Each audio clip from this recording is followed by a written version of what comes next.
Welcome back, everyone. Hope you enjoyed lunch. Thank you very much for returning. I hear an oh yeah, great, yeah. Let's get a clapping for lunch. I like it. So, now we have a couple talks and a conversation for you. And oh yeah, finally, I hope you voted on the posters. If you didn't, one of us can take it and we can continue to stuff the ballot box. We need your data. So our next conversation is going to be between Greg Nemet and Audrey Lee. The title is 1/2 a terawatt of photovoltaics. How did we get here and where do we go next? So the 1/2 a terawatt is referring to the 1/2 a terawatt of photovoltaics that have been deployed worldwide. How did we get here? From a really simple perspective is it's about 100 gigawatts a year these days. So, practically this was done more or less the last few years to get to 1/2 a terawatt.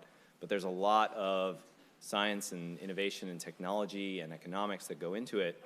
And that's what the discussion in the next hour is going to be focused on.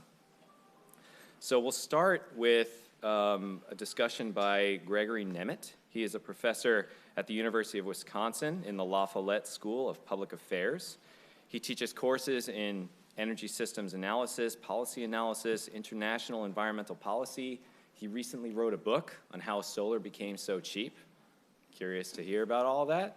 And he also focuses on understanding the process of technological change and the way in which public policy can affect it. Greg, without further ado, let's invite you to the stage. All right. Great. Thanks, Barry, for that kind introduction. I really enjoyed the discussions this morning and look forward to more of them this afternoon.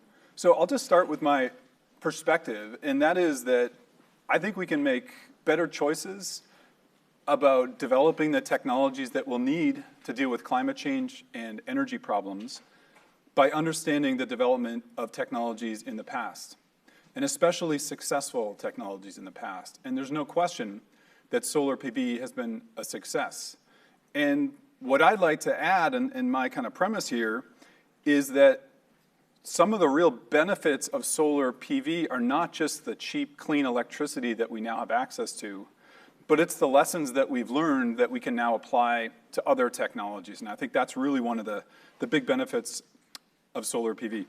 So just to start to answer the basic question of my book, I just want to make three basic points about how solar became cheap. The first is that no one country did it. 4 or 5 different countries made distinct contributions. Every leading company, every leading country lost its lead within a couple of years. No country or company had the persistence to take solar PV from a nascent technology to the hundreds of gigawatt scale that we have today that Barry just talked about. So first of all, it's a relay race of countries. Second, international flows of knowledge were so crucial to the development of solar PV. And it's knowledge that moved around in people's heads, people moving from one country to another, moved around embodied in machines, production equipment that moved from one country to another, finance that moved from one country to another, companies building PV in one country and selling it to another country. These international flows of knowledge were absolutely essential to the cheap and large-scale PV that we have today. So that's the second point about how important international flows of knowledge were. And then finally, if we're thinking about using PV as a model, as a way to learn about how we would deploy future technologies to deal with climate change, one big change we need to make is that the PV process happened way too slowly. It took something like 60 years to go from the first commercial application of solar PV to the 100 gigawatt per year scale that we have today. And so we need to find ways to accelerate innovation. And that's one of the contributions I try to make in the book, is coming up with 9 innovation accelerators, I call them. So I just kind of want to get to those 3 points with a few pictures in the next few minutes. First of all, I just want to establish that solar is now cheap. So those blue dots are 1 million installations on residences in the US, where we've estimated the cost of electricity from the purchase price of the panels and then where they were installed. That dashed line is grid electricity, and this is all in constant dollars per megawatt hour. A megawatt hour is average consumption for US homes. This is roughly your monthly bill. So $120 on average, and then some PV is now below grid electricity. Those dots down, or those circles down there are large-scale utility-scale solar, much cheaper than that. And on the right are experts. So these are experts that we interviewed between 2008 and 2011 about where they thought the cost of PV would be in 2030. And you can see that the cheapest PV now, these power purchase agreements at something like $18 per megawatt hour, are below the most optimistic experts' most optimistic prediction for 2030. So it was a big surprise to have this PV, even among those who knew most about it. So it's cheap, it was a surprise. And the thing I'd really like to get at is not so much where we are today and what that enables, but the slope of the line, the dynamics of the change in cost reductions and performance improvements and where those came from. And one point I'd also like to make is this is not unique to PV. So if we look at other technologies, solar, wind is not quite as steep as PV, but has also improved substantially. And then batteries look like they're on a very similar trajectory to PV, but also maybe earlier on in the story. And so I think in 5 years, someone's going to have to write the book about how batteries got so cheap and figure out that story as well. So what I did here, and maybe just to give you a little bit of motivation for why I write this book, I'd never written a book before, and I'd done a lot of work with data and trying to estimate the factors and how they influence cost reductions. And I had this nagging suspicion in the years of working on this that there were important factors that I couldn't measure, that we didn't have in models because it was hard to operationalize them and turn them into variables. And so this was kind of an exploratory work to see if there were omitted variables that might be in experts' heads. And so that's what I did, is I interviewed 75 people in 18 countries over about a year to understand what people thought, how some of these industries developed. And that's where some of the conclusions have come from. So that was this project. Let me put the story together in one picture here. And the first number that I'll use is this factor of 10,000. So the first solar installation, which was the Vanguard 1 satellite in 1958, cost $300,000 per megawatt hour. So that would be your monthly electric bill, $300,000, if you stack together those cells on the Vanguard 1 satellite. But it's come down by a factor of 10,000 since then. And even though that half a terawatt of PV that we have today, about half of that has been installed in the last 3 years, it's a much longer story than that. And it's also not a story of breakthroughs and radical improvements. It's one of steady incremental improvements over 4 orders of magnitude over 60 years. So Einstein, I see that name a lot around here in the last couple days, but he won the Nobel Prize for the photoelectric effect. And that was fundamental understanding of how activation energy works, led to people at Bell Labs to come up with the first satellite, the first cell that got used in the first satellite. The US Navy became the first adopter of solar cells. The oil crisis in 1973 leads to about $2 billion of R&D in the US in the late 70s into the early 80s. That stimulates a lot of innovation. It also entrains a lot of people into the solar industry. People moved from the electronics industry, the space effort, and started working on oil independence and concern about environmental issues and working on solar. One of those people was named Paul Maycock, came from a company called Texas Instruments. And this is his graph. I just digitized it and modernized it, but all the data is from him except for one point. And he came up with this. He'd been working on calculators at Texas Instruments in the 60s. They had figured out that as you build more calculators, the costs come down. And so he said, these are semiconductors too with solar. Why don't we try to do the same thing? And so in 1975, he came up with the first solar learning curve. This idea that the costs decline not just with time, but with cumulative production. And that's what that x-axis is there. So he plotted the first satellite PV and then the next 15 years of it, and then used the improvement rate that he'd seen in calculators and said 20% was kind of a central estimate to use, and then pushed it forward. And then the only dot that's mine is the 2018 number. He was a little bit pessimistic. We're a little bit above his medium estimate there. What I think is also pretty prescient is he came up with this idea that you could buy down the cost of solar. By subsidizing it, you would get the cost to come down so that you wouldn't need to subsidize it anymore. And he put a number of about $15 billion in 1975 dollars. So that's about $60 billion today The German subsidy program that turned out to be the biggest market for solar really made the industry modernize and become an industrial industry, spent about $220 billion.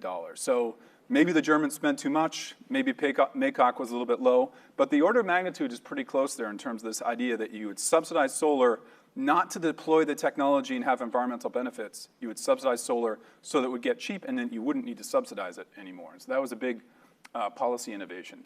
So going back to this overall picture here, we've got Project Sunshine was a Japanese effort to get off of oil. And then I'll just highlight two policy innovations. One, this ISO number 4. This was this effort in California in the 1980s to offer standard contracts to implement this legislation called PURPA from 1978 that incentivized small producers of energy. These standard contracts gave a generous tariff, and they guaranteed it for 10 years. And that led to $1 billion of Wall Street money that went into California wind projects in the 1980s. The certainty that this guaranteed contract for 10 years stimulated a lot of investment, and other countries saw that happening.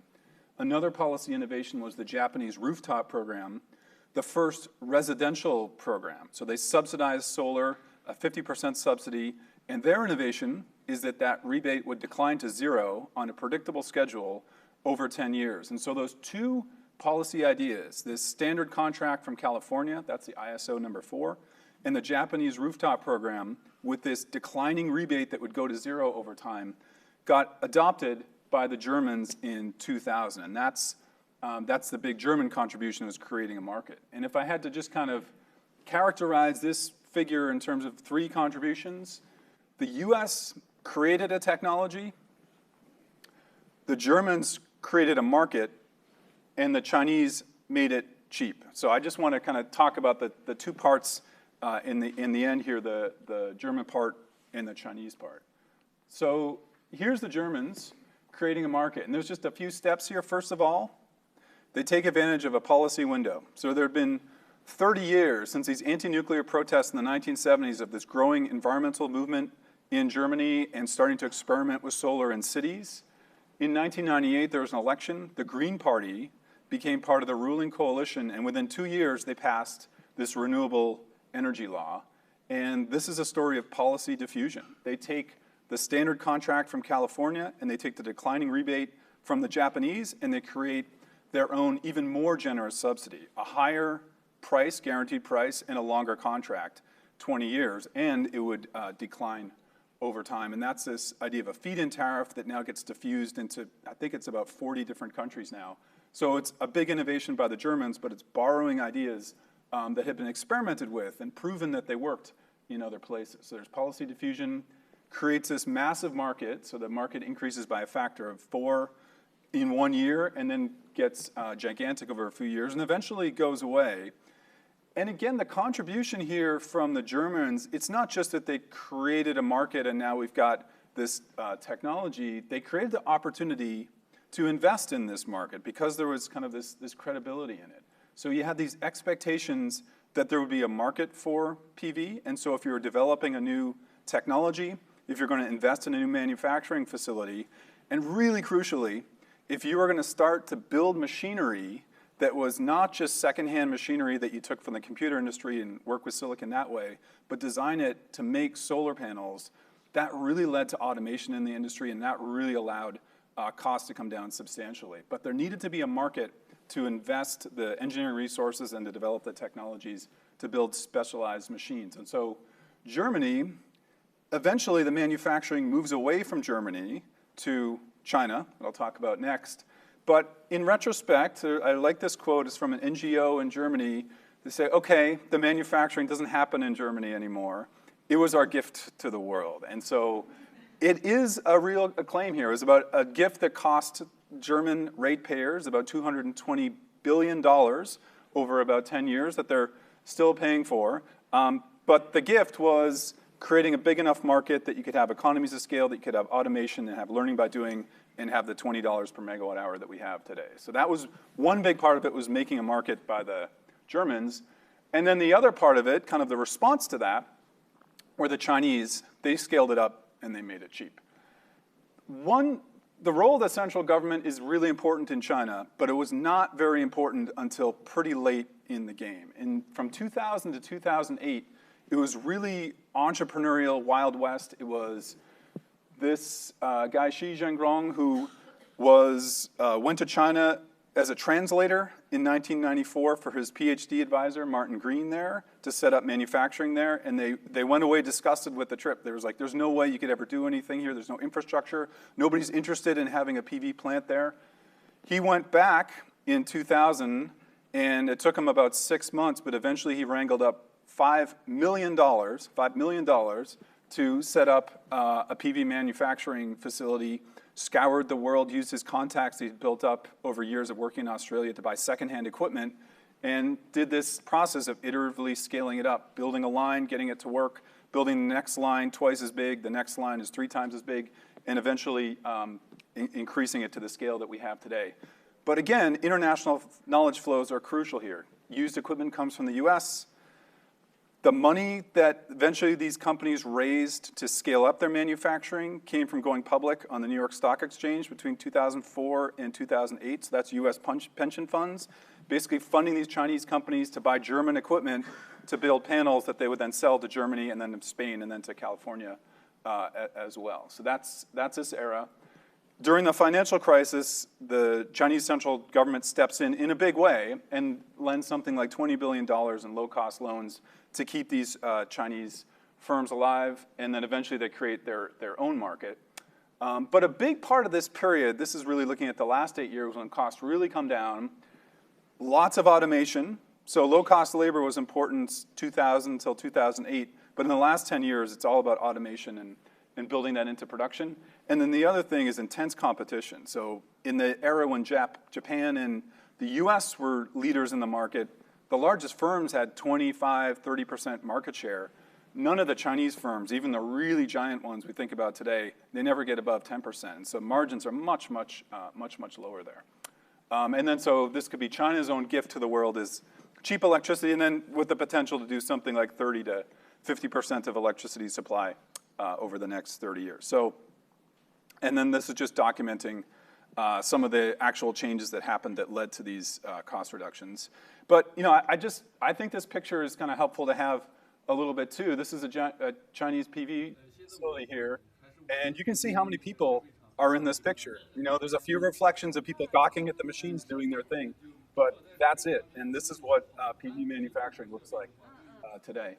So just to kind of summarize in a stylized way, there are kind of 3 phases here. One has to do with creating a technology. So it's Einstein is important there. R&D is important. This knowledge flowing around is really important. The second part was really partly the German contribution, but before that, niche markets, so satellites. This modular scale was absolutely crucial. So there's about 9 orders of magnitude from the smallest solar application, like a calculator, and the largest, like a large utility scale power plant. And almost every level in between has been used. And so there's so many different markets that you could sell into that way. Policy support there, and it's robust not just to mean that it's strong, but that if one election happens and a subsidy goes away, that there's another market waiting to buy panels. So when the Germans got less interested in subsidizing PV, Spain emerged, and then Italy, and then California, and then the UK was there, and eventually China becomes the biggest consumer of solar panels in the world. And then this process that I talked about in China of learning by doing, of iterative, gradual upscaling, and then system integration that can happen a little bit later. So that's the solar story. I just want to spend the last 3 minutes that I have here on whether we can use solar as a model. And skip over this one. One thing to think about is that this looks pretty good. Now we're talking about solar at something like close to 10% of electricity in Germany, and Japan is pretty high as well. So we're talking about a substantial energy source here.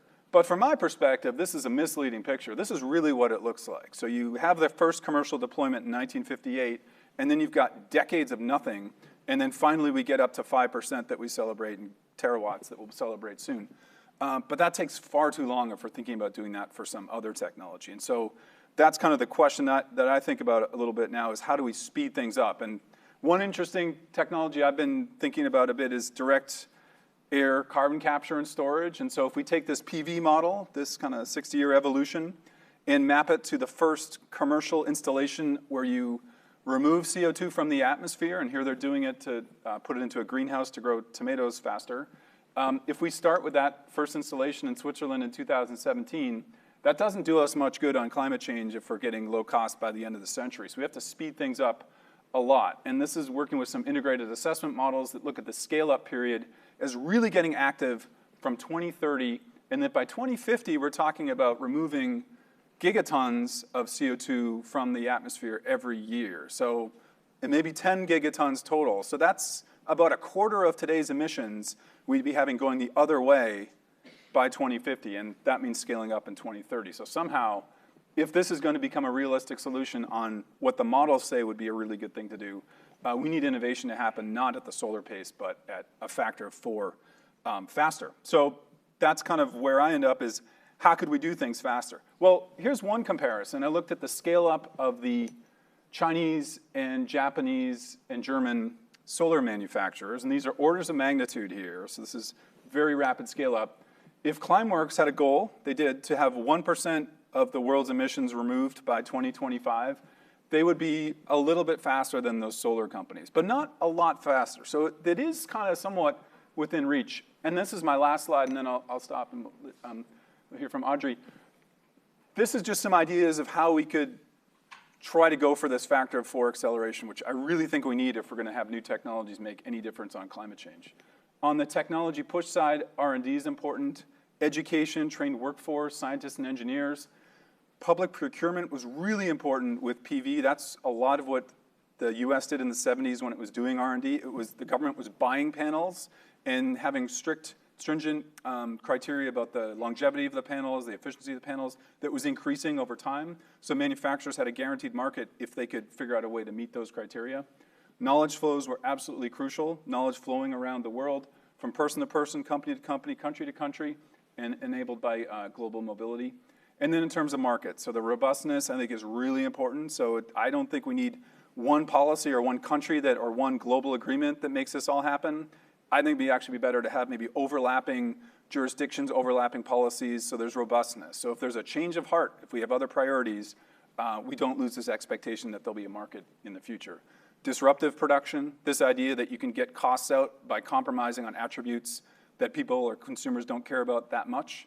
Chinese did this with efficiency, so they dropped the efficiency of their panels by something like 2%, but got the cost down by 50%, and that was a good deal for solar. And then finally, taking seriously this idea that not everybody in the world benefits from having low-cost solar available. And so finding ways to make sure that those with those economically powerfully and politically powerfully entities don't stop the progress in these technologies. And there's maybe a variety of ways to work on that. Solar in Germany actually did this in a pretty creative way.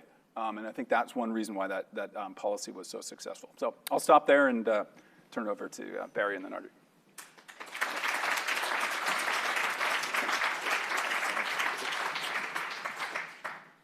Thanks so much, Greg.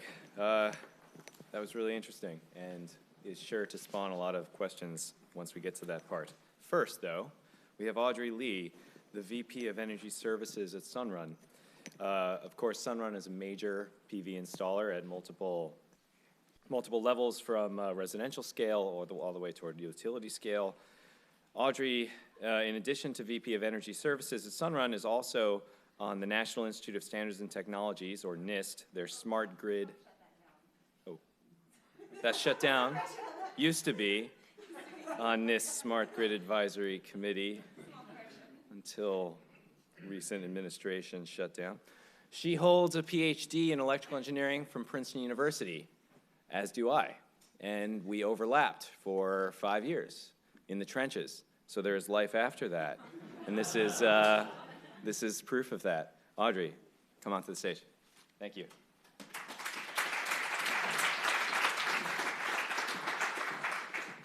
Thank you. I'm very happy to be back. This is actually my first time back since graduating, so it's been 13 years. Lots of new buildings. Almost got a little bit lost. Yes, so very happy to be here. Thank you for the invitation to speak today. I thought I'd give the perspective on the residential side and the other half of this the title of this session about, what happens now with solar.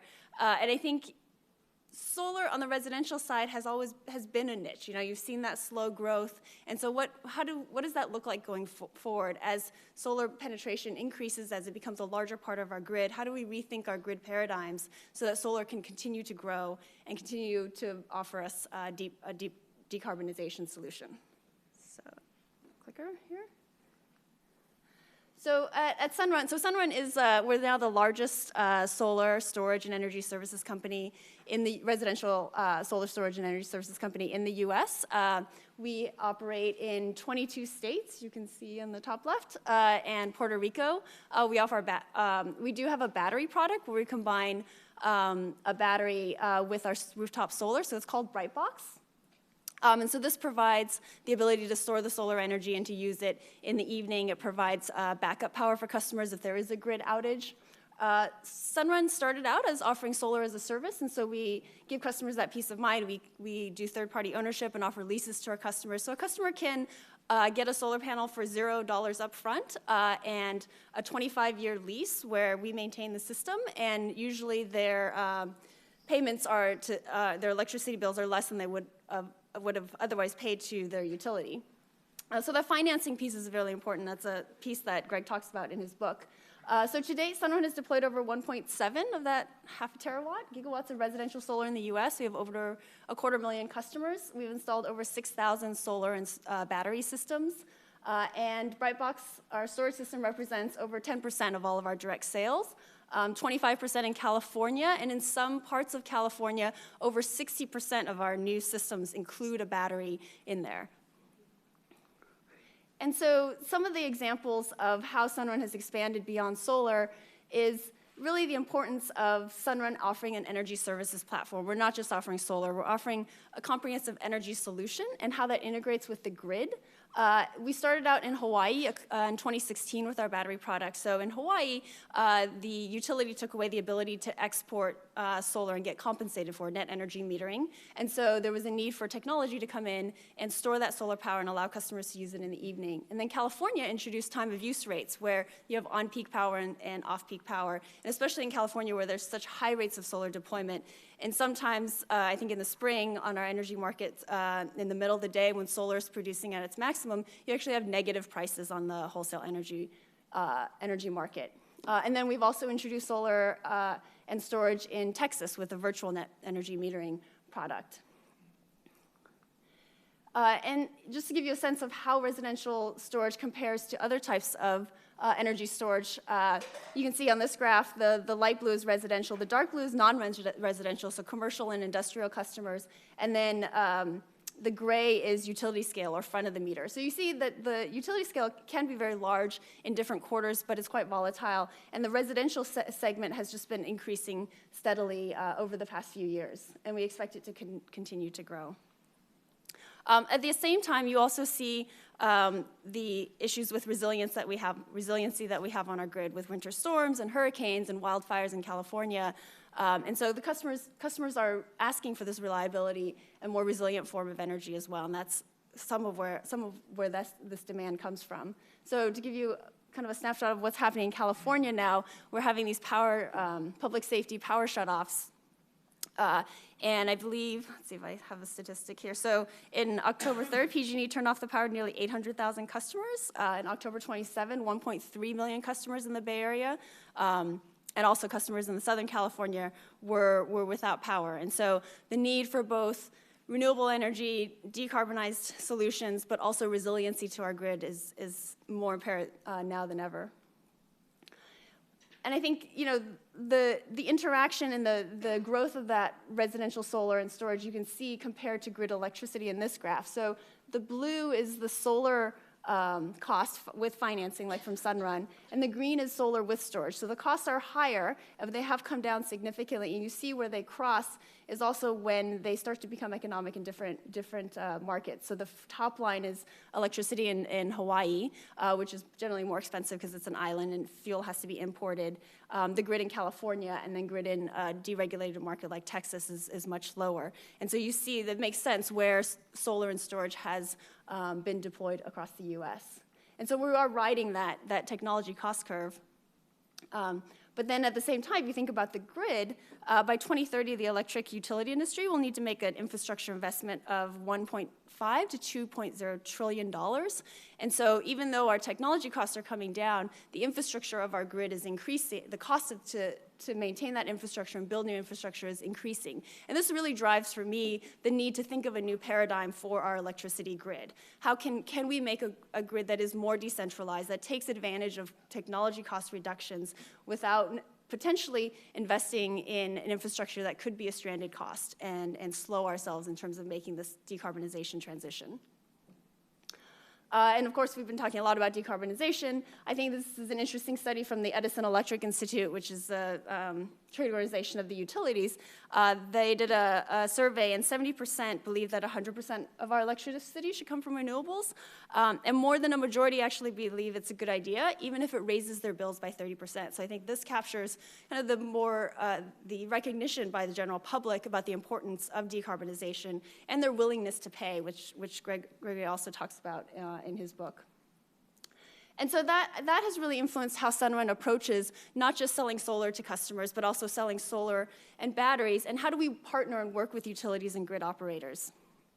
And it's really, so I joined Sunrun a couple years ago to initiate this effort, and it's really a three-part strategy working with the investor-owned utility. If you think about how the US electricity grid is made up, there are investor-owned utilities, there are deregulated competitive markets, and then there are also municipal utilities and customer choice aggregations. And I think the difference is, on the left, IOUs are owned by shareholders. They have certain economic incentives.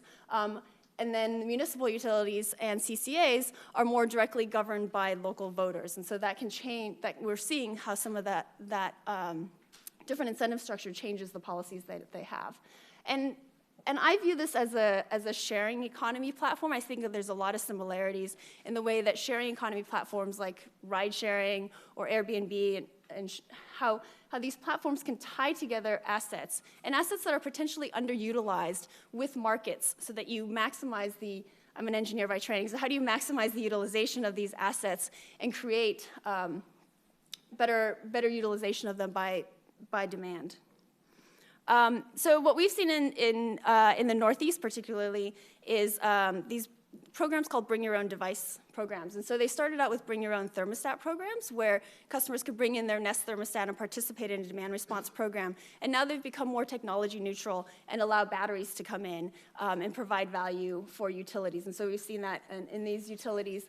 And then also you also see utilities like HECO in Hawaii where they've taken away net energy metering, but now they say, oh, actually we do want your export at certain times of the day. In the evening when the sun goes down and demand goes up, we actually need that electricity. So that cooperation with the utility, there's an incentive structure for both sides, for both the solar companies and the utilities to work together and be compensated for that. On the market side, Sunrun won 20 megawatts in the ISO New England market, so this is the first time that rooftop solar and storage participated in this market. It's a 30 gigawatt market, so that 20 megawatts pushed out 20 megawatts of fossil-fueled power plants, but it is a start in thinking about how we have to change the rules in our markets to allow distributed resources to participate. And then the linkage in terms of the incentive structure with municipal utilities, I think it's interesting to see how utilities like Glendale Water and Power, the voters actually, the city council and the voters rejected a plan to repower a fossil fuel power plant there and asked the Department of Water and Power to look for other alternatives, and they came back with a solution that included residential rooftop solar and storage to help replace that power plant. So you're seeing more vocal opposition from communities. East Bay Community Energy is the CCA in California that we also have a contract with. There's a jet fuel plant in Oakland that they're shutting down and we'll be replacing with solar and storage as well. And so how do you scale this? We've been able to set a number of precedents around the country in these different markets in these 3 different areas. Now, how do you expand that and really decarbonize all of the grid?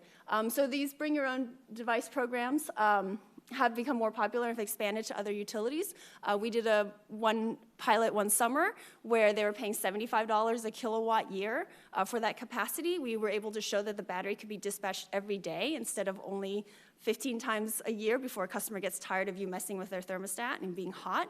And the batteries can be discharged in the winter, also for winter peaking in New England. And so that $75 a kilowatt year went up to $270 a kilowatt year. So being able to demonstrate that to utilities and the value of batteries has been really important.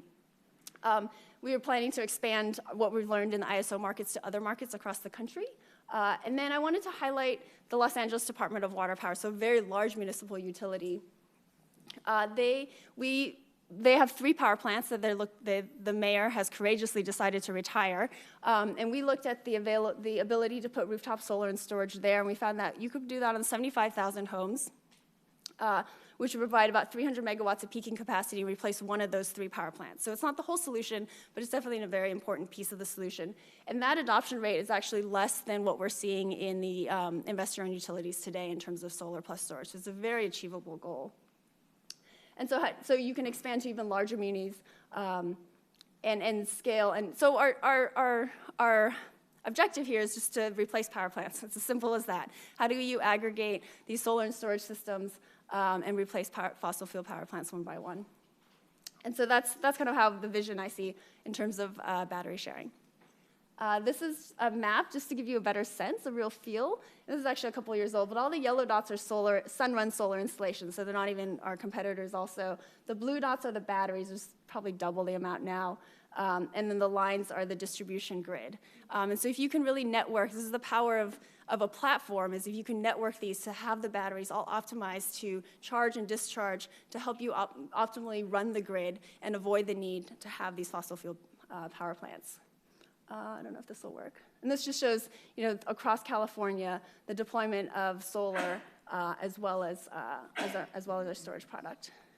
I have 20 seconds, and this is, so thank you for reminding me. This is a picture of me in 2002, I believe. This was, I used to work on quantum dots, measuring electron spin lifetimes in quantum dots at Princeton. So that's my magnet. I'm going to go see my professor and see if that big magnet is still there.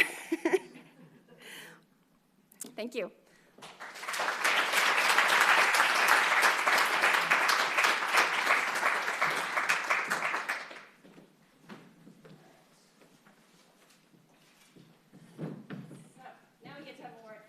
this on? Yep. So now we get to have a more interactive discussion. So, and dig into your book, which I really enjoyed. I recommend you guys read it. Thank you. I found it was amazing. When I read the residential sections, kind of you had learned so much about the industry just from the data, and I had learned it from actually being in the industry, and it actually matched up. Yeah, I found it very true. So I just have a few questions, and then I love to open it up to the audience to ask more. I'd love to dig into a little bit more about the important lessons from PV and how they affect the other technologies, because you didn't have a lot of time to dig into carbon capture and modular nuclear. Yeah, thanks for that question. Yeah, so one thing, big motivation was to say what could we learn from PV for other technologies, and I've been pretty focused, I would say, on carbon removal technologies. Mm-hmm. So this could be direct air capture I talked about, but it could also be trees and soils that do that naturally, or bioenergy with carbon capture, which uses the natural part, but then puts it in a power plant and sequesters that CO2. And I mean, one thing is clearly the PV model does not work for all of those technologies. If we want to figure out ways to grow more forests or change agricultural practices to store more carbon in soils, figuring out how to scale up and automate machinery is not the way to do it. There are other things that we need to do. But I think there's other models that have worked pretty well, like the green revolution and thinking about how we've learned how to apply fertilizers, increase agricultural yields. I think that's the type of work we need to do to understand how we get more carbon in soil and maybe more carbon in trees and other biosphere items. And then with bioenergy and carbon capture, that's also not like the PV case, because it's not small, modular, lots of iterations. It's a large plant. And one thing I mentioned was this role of system integration. If you do a large plant, like a bioenergy with carbon capture or an advanced nuclear power plant, full-scale plant, you have to get all the system integration right from the very beginning, from the first plant. And with PV, we didn't have to worry about integrating PV into grids that have 10% of electricity coming from an intermittent source till like 50 years into the process. So it's a lot harder. And so there, I think we have to learn from like chemical plants and refineries and things like that. But I think PV does have a role to play for technologies where there's a technology component, where there's modular scale. And I think one of the really important aspects of PV was the number of iterations. So the number of solar panels we've made. So if we think about how many nuclear reactors we've ever made, it's less than 1,000. Right. If we think about how many solar panels we made, it's about 1 billion. And so that's 1 million times more chances to improve the process, to figure out efficiency, to use less material that goes into it, and to automate things. And so I think if we have other technologies, and maybe direct air capture looks like that, where you have this iterative process, that can make things go pretty quickly. Yeah, I think from the Sunrun perspective, you know, the ability to, it's a commodity product. It's off the shelf. I go figure out, you know, the supply chain, but like figuring out which one. I can't just off the shelf buy a nuclear plant. Yeah, not yet. Yeah, that's good. And then, you know, for a company like Sunrun, the tariffs that we have in place with China, although I just saw a headline that maybe they're going away, but the tariffs that we have with China and the shifts in manufacturing, right? Manufacturing started in the U.S., Germany, and Japan, and you talked about this, and now it has moved over to China. How should we approach policy and manufacturing, not only for solar, but for new technologies as well? Yeah, so, I mean, I can see why the tariffs were put in place. I can see the motivation, and it does seem like there's some benefit that comes from it. There's some manufacturing. There's a company called First Solar that's actually doing pretty well manufacturing in the U.S. But there is this issue. We have an expert solar person here. Oh, okay, all right, okay, good. Okay, good, that's perfect then. I will say no more about First Solar. Yeah, but then I think what I come down to is, okay, we've got these reasons that we want manufacturing to happen in the US that might have to do with employment, that might have to do with something about identity that comes from manufacturing, that comes from the quality of those jobs, or something about national competence that comes from that. And I see all those reasons. And yet we've got this imperative to decarbonize the global energy system pretty rapidly, like within a couple of decades, and that's a gigantic challenge. And so I feel like if there wasn't the urgency that there is to deal with some of the climate change, then, you know, maybe tariffs are a way to make manufacturing happen here. And if we had a bit more time, I think maybe we could try to do this in a more isolated way. But given the time, we have the opposite of it. We're in a rush and there's urgency. I think we need to kind of accelerate these international flows that have been happening, and tariffs kind of get in the way of that. And what I'm increasingly see portrayed as what I would call innovation nationalism, like trying to think of a way that we can make all of it happen here so that we can then create an industry that we can sell to the world. And then there's certainly parts of it that we might want to do, like the data parts, the analytical parts, maybe some of the equipment. But the part that the Chinese are really good at, which is they call organizational capacity, mobilizing resources really quickly, taking gigantic risks on there being a demand for something. If there's overcapacity, they manage and they kind of wait it out and take a long-term view. Those are not things that we really are well equipped to do. And I think it's a good thing that someone is willing to do those things and has the skills and is willing to take those risks. So we have to figure out what our role is in the US. Yeah, if I can dig into that more, given that we're at a research institution here today, and in your book you do talk about you mentioned a little bit the strengths of different countries and what they can do, and different technology types. You know, the way PV advance, and it's a high technology, scalable, modular technology, but there's other types as well. Yeah. Any advice in terms of what should researchers focus on here? What are our strengths as a U.S. innovation system? Well, the thing that we've been really good at is creating technologies, and it's not just in solar, it's in other technologies as well. And so, I mean, that seems to be something that's well suited to our innovation system. The thing that I would kind of think about, though, is that a lot of the big efforts that we've done, say, in the last 60 years, have come from times when there's been a broad consensus about some important social goal that we were going to mobilize technology to deal with. And maybe it was World War II, and it extends with the Cold War, and a lot of resources go into innovation to deal with those two threats. In the 70s, it's the oil crisis, and that leads to broad consensus. And so I think people are looking to whether climate change creates that kind of urgency and a broad consensus. And I think that's kind of an open question, is do people and companies and politicians feel the same way about climate change that they felt about the Cold War or about some of these other motivating events. And do you feel optimistic about that? Do you feel like we're at that point where we are motivated? I don't feel like we're at that point, but I do feel optimistic. There's a lot going on now that wasn't happening even 5 years ago in terms of youth getting mobilized, of there being kind of broad international effort on this, of the technologies getting better. And so this argument that, well, we can't afford to deal with climate change because it's too expensive. It isn't expensive and it's a big effort, but it's less because we have electric vehicles, we have renewables, and maybe we'll have other things that, that enable us in the future. So those give me a reason to be optimistic. Is that timer for us or for Q&A? Sorry. Yeah, okay. Yeah, so we have time. We have good, time for Q&A. Okay, great. So I'll open it up to the audience if we have questions. Yes, here in the front. Yes, and four people can have the book. There's 4 copies up here. So yeah, absolutely. Yeah. Yeah. Great. Any other questions?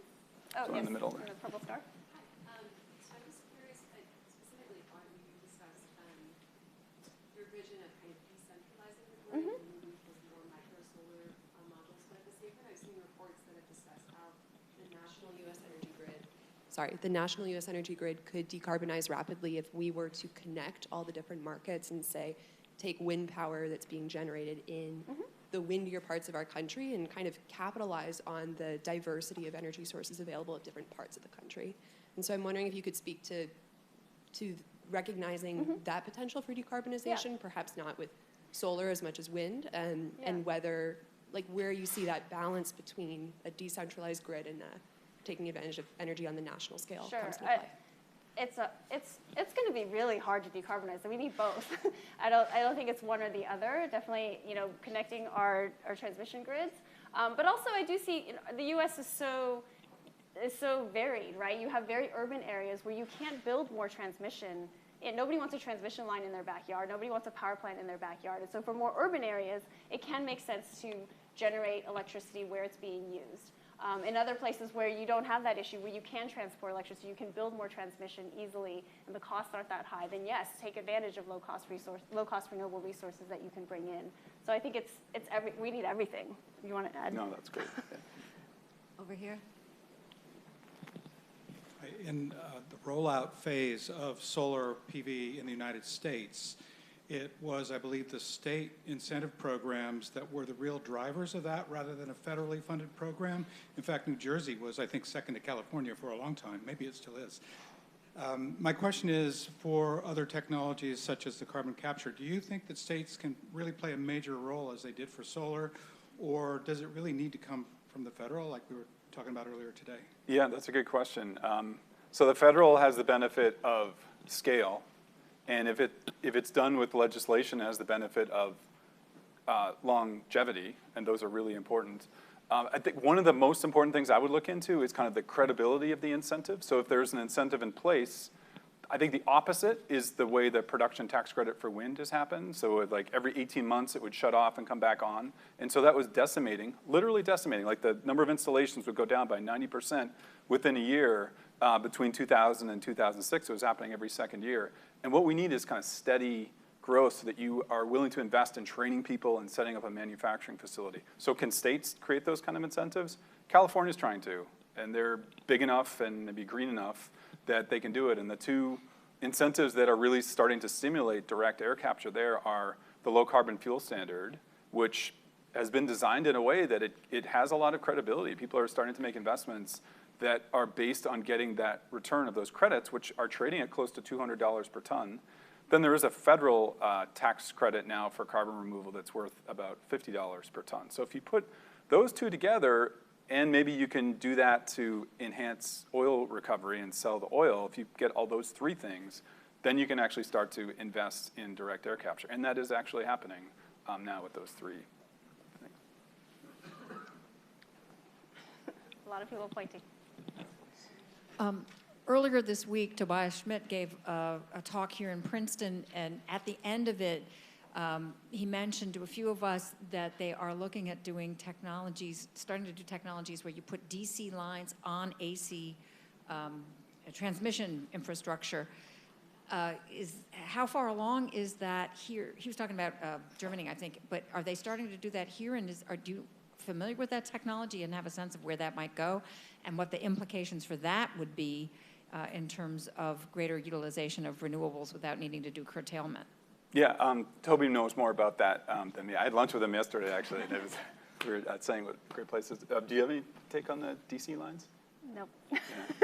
Okay. I mean, there are some that exist. There are so some like, in the U.S. already, right? Yeah, like from Northwest, from like the Northwest down to LA. So, I mean, it can exist and it can happen. Well, why isn't it being done more broadly then? I mean, everybody keeps talking about the transmission lines as being a limiting factor. So because we can't cite more transmission capacity, but if we can just put more lines on Pour more, the yeah. already there, why isn't it happening?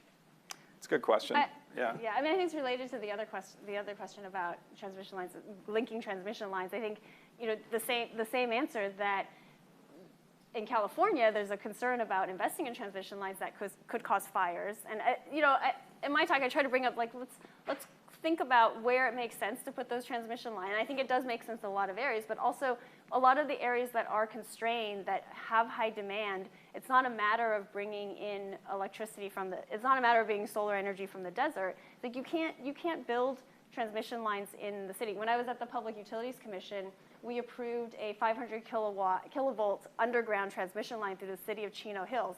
It took a long time. It was a lot of money, really expensive, but you had to underground because it went through a portion of Southern California where people just came out. I had, I think, 300 people in green shirts from Chino Hills come to the commission meeting, about this issue. And so I think it just depends. It's very specific to the region, and it depends. I think that makes a lot of sense in a lot of areas, but also in urban areas, I think we may need to think about other solutions as well. I have a question of scale.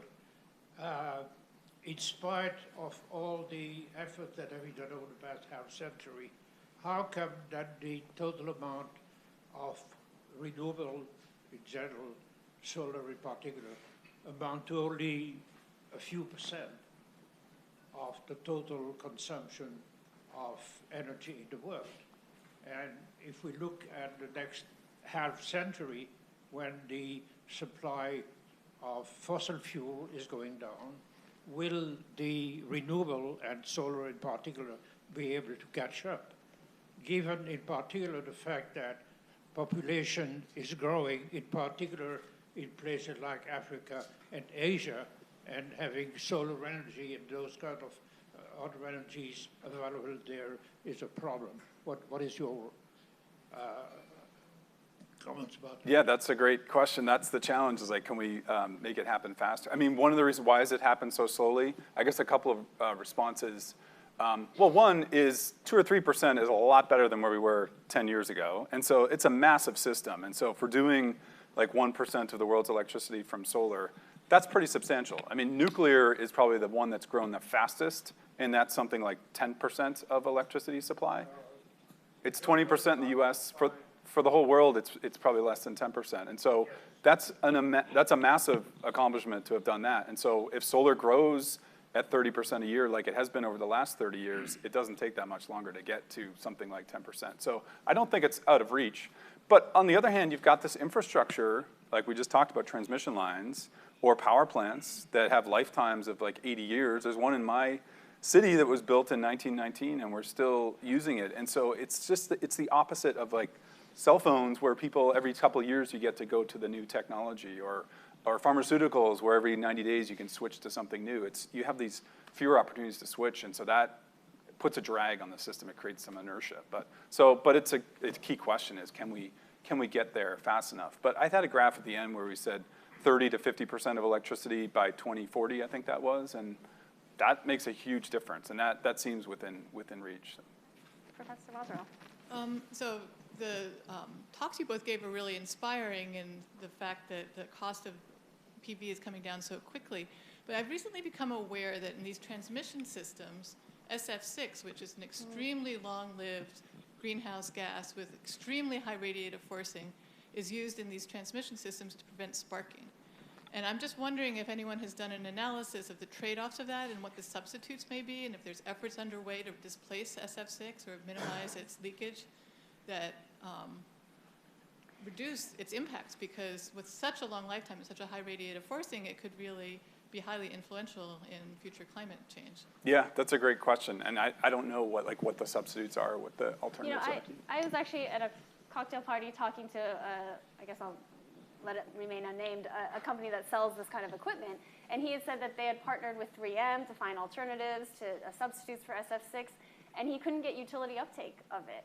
He also said the same thing about anti-sparking switchgear, which could prevent wildfires, is that it costs 10% more, but the utilities in the U.S. were not interested. They were not interested in taking this to their regulator and having, rates potentially increase. So I would say, can we institute a policy?